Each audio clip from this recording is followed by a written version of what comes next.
One of the things that does live on forever, though, on social media, we do it every year.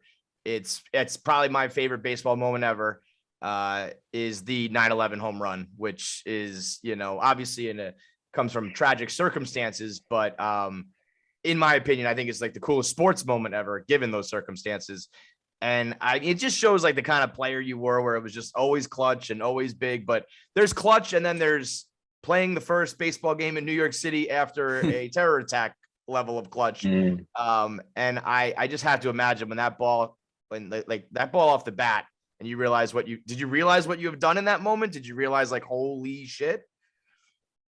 When it did leave the ballpark, I did, because as a player, you have to maintain focus. And that week, to try to maintain focus was next to impossible. And I said it many times, I'll say it again, it just, to me, is nothing but divine intervention. I mean, it took every ounce of my faith and strength just to kind of internalize become emotionally unstable, because believe me, that whole week, after what we had witnessed and seen, and I got to be honest, the 20th anniversary was last year, and it was really great to see everyone and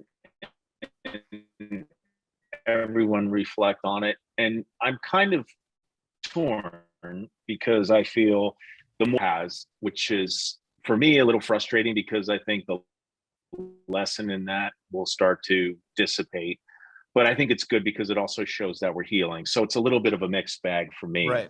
I remember the 10-year anniversary was extremely emotional for me. It was still very raw.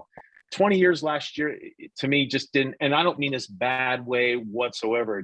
Since it's like time has a way of sort of allowing us to heal and move on in a good way.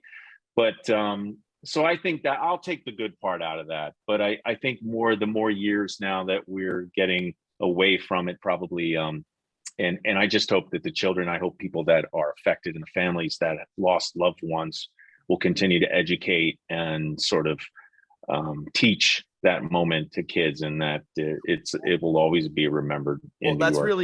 That is what you have to do, because it was so weird to think that you could be a 20-year-old adult and, not have a single, you weren't around for it. You don't have any memories, so of course it's not going to hit the same when people don't have their own experience with it. And people just don't understand the gravity of that moment.